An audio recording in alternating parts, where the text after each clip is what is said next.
Good morning प्यारे विद्यार्थियों। पिछले वीडियो में हम शायद तमाम तरह के फ्रेजेस के बारे में अध्ययन कर चुके थे। हमारे प्रथम वीडियो में हम अल्फ़ाबेट से हमने अपनी शुरुआत की थी, वर्णमाला से। वहाँ वर्ड्स के बारे में, पार्ट्स ऑफ स्पीच के बारे में डिटेल में पढ़ा था कि पार्ट्स ऑफ स्पीच क्या करते हैं, क्या फंक्शन होता है, और उसके बारे में बढ़ जाना था। फिर हमने देखा कि इस प्रकार से वही पार्ट्स ऑफ स्पीच अगर ठीक से समझ में आते हैं, ठीक वही काम हमारे फ्रेजेस करते हैं। तो तमाम तरह के जितने फ्रेजेस थे उसके हमने एक एक करके अध्ययन कर लिया था। अब हमारे अगले जो वीडियोस आने वाले उसमें हम क्लॉजेस और सेंटेंसेस के बारे में स्टडी करेंगे। तो ये क्लॉज क्या होता है, सेंटेंस क्या होता है, ये चीज़ें हम पहले समझ लेना अब आवश्यक समझते हैं। तो हम देखते हैं कि इनके बीच अंतर के बिंदु क्या होते हैं। तो पहला हमने कॉलम लिया हुआ है points of contrast and comparison. Comparison and contrast के जो पॉइंट्स हैं वो हम देख लें, कौन से बिंदु में समानता होती है, कौन सी बिंदु में असमानता होती है, ये हम देखते हैं। पहले कंपोजिशन लिखा है वर्ड्स, ग्रुप ऑफ लेटर्स होता है। वर्ड क्या, वर्ड्स जो रहते हैं वो ग्रुप ऑफ लेटर्स हैं। ये क्या है, शब्दों के अक्षरों के समूह हैं वर्ड। और इसके बाद फ्रेज जो है ग्रुप ऑफ वर्ड्स है। फ्रेज जो है हमारे इन वर्ड्स जो रहते हैं उनका समूह फ्रेज कहलाता है। क्लॉज भी वर्ड्स का समूह है, ग्रुप है। और ग्रुप ऑफ वर्ड्स क्या है, सेंटेंस भी है। तो एक ही चीज़ यहाँ पर जो है जिसमें कॉमन नहीं है वो क्या है, ग्रुप ऑफ लेटर्स, यानी कि वर्ड जो है यहाँ से थोड़ा इनमें भिन्न है। अब इसके बाद देखते हैं मीनिंग। मीनिंग का स्तर क्या होता है, क्या मैं तो एक वर्ड जो है इनकम्प्लीट मीनिंग देता है, लेकिन कुछ जगह ऐसा भी हो सकता है कि सिंगल वर्ड, जैसे हमने यहाँ एग्जाम्पल में लिया हुआ है, वो कह सकते हैं कि ये कंप्लीट मीनिंग देता है। जैसे हु, फायर, ये कंप्लीट मीनिंग है। तो इंटरजेक्शन जैसे शब्द जो आते हैं वो कंप्लीट मीनिंग भी देते हैं। लेकिन क्या है, हम ये देखते जो कुछ इंटरजेक्शंस या फिर हमारे जो होते हैं तो उसमें यू या कोई व्यक्ति जिससे बात कर रहे होते हैं उसको रेफ़र कर रहा होता है, तो इम्प्लाइड सिचुएशन में है। अदरवाइज ये ऐसे एक सिंगल वर्ड ज़्यादातर इनकम्प्लीट मीनिंग ही देता है। अब उसके बाद partial meaning, phrase partial meaning देता है। क्लॉज में have complete and incomplete meaning. Clause में पूर्ण अर्थ भी हो सकता है और अपूर्ण अर्थ भी हो सकता है। अभी हम उदाहरण से इसको देखेंगे।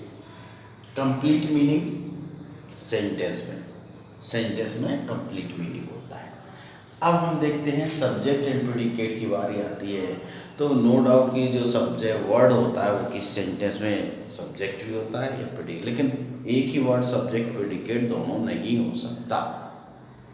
ये जरूर है कि हम बोले आया, जैसे ये शब्द यहाँ उदाहरण लिखा हुआ है केम, who,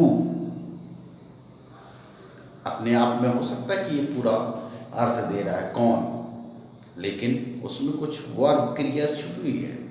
who came, who broke, कौन आया, कौन ने तोड़ा। तो ये ब्रोक या केम जो कुछ भी है ये सिचुएशन पे है कि आगे की वर्ब क्रिया क्या है जो उससे जुड़ी हुई है उस हु से।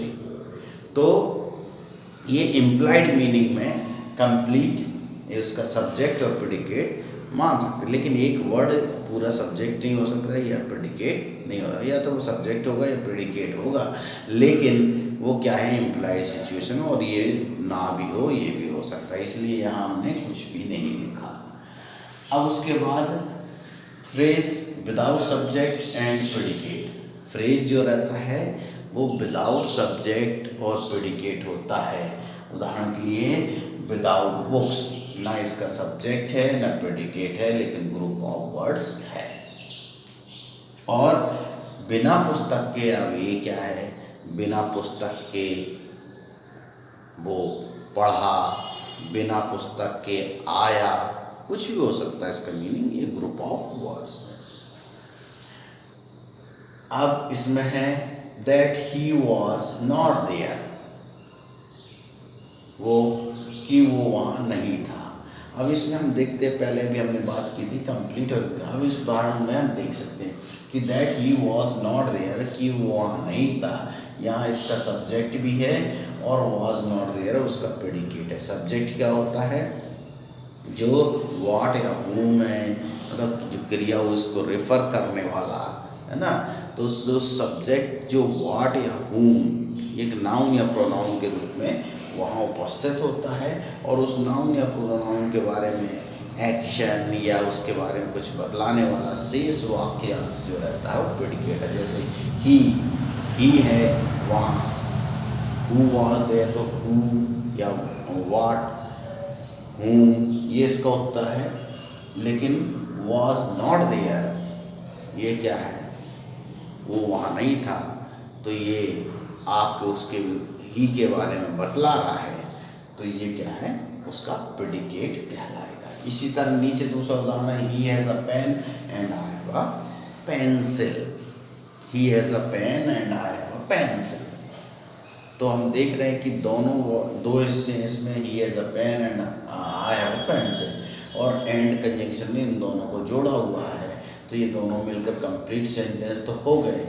लेकिन अगर हम देखें एक he has a pen and I have a pencil, तो सब्जेक्ट प्रेडिकेट दोनों में हैं और दोनों कंप्लीट अर्थ भी दे रहे हैं। इसलिए ऊपर लिखा हुआ था may have complete and incomplete meaning, क्योंकि ये क्लॉज हैं, कोऑर्डिनेट क्लॉज कहलाते हैं। ऐसे क्लॉज दो टाइप के होते हैं, अभी जो हम आगे पढ़ेंगे वो क्या है, डिपेंडेंट क्लॉज और इंडिपेंडेंट क्लॉज। कभी कभी कुछ जैसे ये डिपेंडेंट क्लॉज था, लेकिन इसमें दोनों ही पार्टी इंडिपेंडेंट है, लेकिन यहाँ ये कंप्लीट मीनिंग भी दे रहे हैं, यहाँ कंप्लीट मीनिंग नहीं दे रहे हैं, लेकिन दोनों ही क्या है, इस तरह जो क्लॉज हैं। अब यहाँ sentence he was not there, subject भी और प्रेडिकेट भी है, तो एक और कंप्लीट मीनिंग दे रहा है। तो नेक्स्ट वीडियो में हम इनके क्लॉजेस के बारे में और टाइप्स ऑफ सेंटेंसेस के बारे में पढ़ेंगे। कितने तरह के क्लॉज होते हैं, कितने तरह के सेंटेंस होते हैं, टाइप्स, और उसके बाद उनकी डिटेल में हम बाद में जाएंगे।